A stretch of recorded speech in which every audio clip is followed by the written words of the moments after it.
guys, what's up? We are hanging out in our house because it is pouring rain this morning, but we're going to go in the office soon.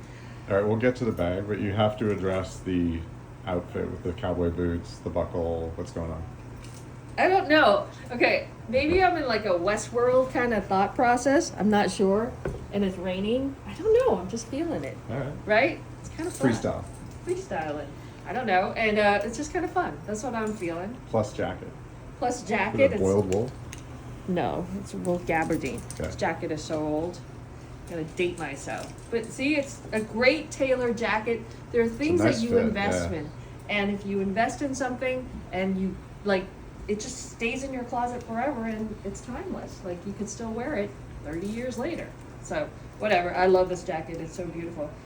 This is one of my when I first started at Dawn and Karen, we had a per diem that you could spend money on, and this was like the most expensive thing I ever got. It was like so crazy, but you know what?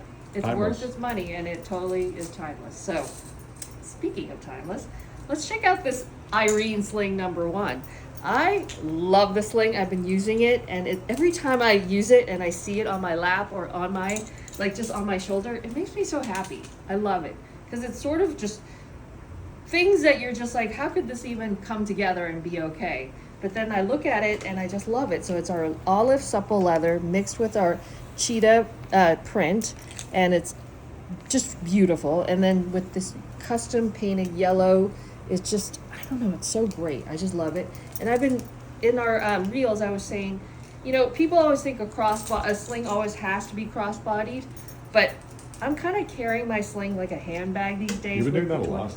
Yeah, and I don't know why. I'm carrying it like this. So it's like, I don't know, you use your imagination because you think a handbag has to be a bag with two handles and it looks like a handbag. But why can't a handbag just look like a sling bag? So that's what I think. And I just think it's super cool. It's slouchy. You can bring it around like this. You can wear it like this. And I've been wearing it over the shoulder. So this is how I've been wearing my bag. It's kind of cool. I don't mind it, right? Mm-hmm. And you just go in anywhere and you're just like, okay, cool. It's just where you set your mind. And I think that's what I always think kind of it puts us into a little box when your mind is only like a sling bag should be a crossbody. But then honestly, a sling bag could be carried like a handbag if you just put your mind to it, right? So, but it also has to be Changing perspective. correct. Changing your paradigm. Right, but then it can't feel weird to you. Do you know what I mean? Yeah. So if it feels weird to you, then it's going to come off as weird when you're carrying won't it pull it around. off. Right. And for me, it doesn't feel weird. It just feels kind of cool, and I kind of like it. So anyways, that's what's going on. And we're getting ready for our spring break, and this is like so exciting. We're going to Japan, and I think it's going to be so fun. And we're going to do some really fun things when we're there next week. One of the ideas I had was, I know we're going to find some weird stuff, right? Like really cool, weird stuff. So I think what I'm going to do is do a couple of giveaways when we're there so that I could share what we find with everyone that is our friends on PT family. What do you think, Matt? Yeah, I can't wait. Sort of cool, right? So we find something really cool, we'll just announce it. And you know how we are. Like, it's not like we're going to plan it out because I don't know what I'm going to find. So you could be part of the serendipity of finding stuff. Yeah, that's and a I good think, way to put it. right? Yeah. And I think that'll be really fun. And it could be a book. It could be a snack. I don't know. But Yeah. whatever it is that's like, whoa, this is super cool. It's so weird, right? Yeah. So anyways, that's what's going on. And what else is What's going going on? on with that guy you were watching this morning about shifting paradigms? Oh, yes. So shifting paradigms. I think what's so interesting is there's this common law of, it's so weird because I'm always studying things, even if it's just a little bit a day. But I find that always studying things or reading something is really important because it really expands your mind. So we've been really doing this meditation, right? And this meditation is part of, I think, really changing your subconscious. So changing your subconscious is what will lead to changing your conscious, which is weird, but it's true. And subconscious is all about your feeling. And I think that's what's really hard to do. I think we are so, like I said, boxed into like, hey, this is a sling bag and it has to be a crossbody, right? But what if you just change your mindset on that? And it's kind of weird, but it's true. Then you could change how you see things in a physical way.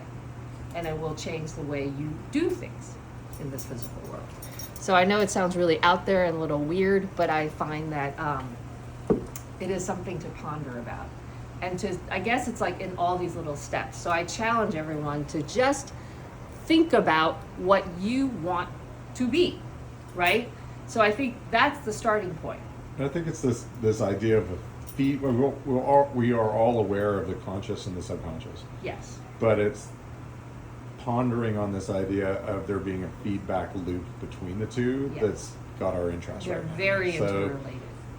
Yeah, so it's like, and that's what I think he was meaning by the male and female, not gendered, but just like one gives birth to the other. I think that's what it is. So he was saying that the unconscious brings forth what's going on with the conscious, right? And the conscious is action and doing things in the physical world, right?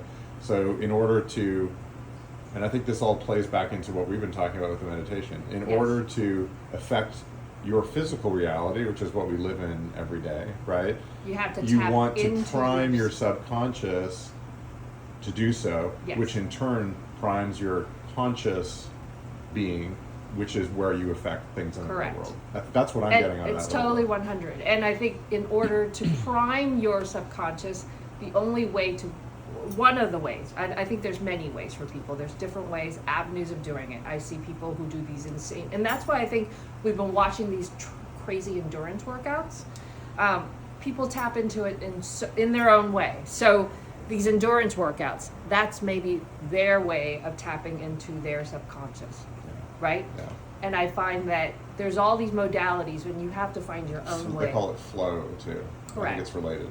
So for us, we're finding that yes, you could tap into all these different ways, sometimes through the workouts, sometimes through certain things, but I find a really powerful and consistent way where you could tap into your subconscious is through this act of meditation. I think it's yeah, and there's no really one way. It's just whichever way, like you said, do it whichever lying way down. works for you. Yes. No, but I mean, like meditation is one way, but like you said, exercise could be your way. Some people may do it by It's praying. not either or. Right. Yeah. People go to church, and all both. these things. You could do everything, but these are all people have different means of getting into their subconscious, and you might not even know that you're doing it while you're, like if you're jogging 10 miles, and do you know that you're tapping into it? Not so sure. But that's another thing we've been discussing. We've come to, which is we're kind of thinking that all these people are talking about the same thing, but giving different names to it. Oh, for sure.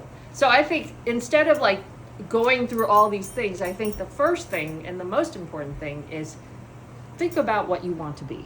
And I think that's what I challenge everyone to do.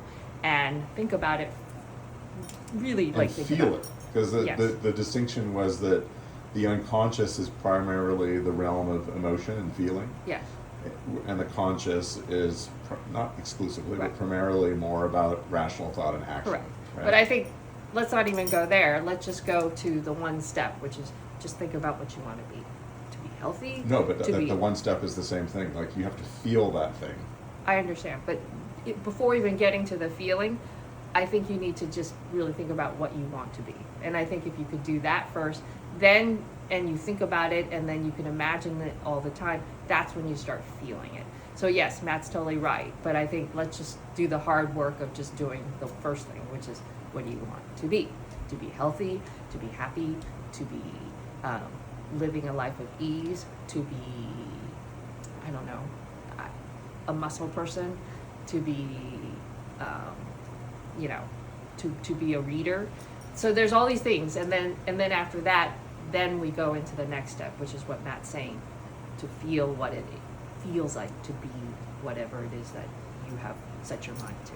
So that is what I challenge you guys to do this week, and so we'll ponder about it some more tomorrow.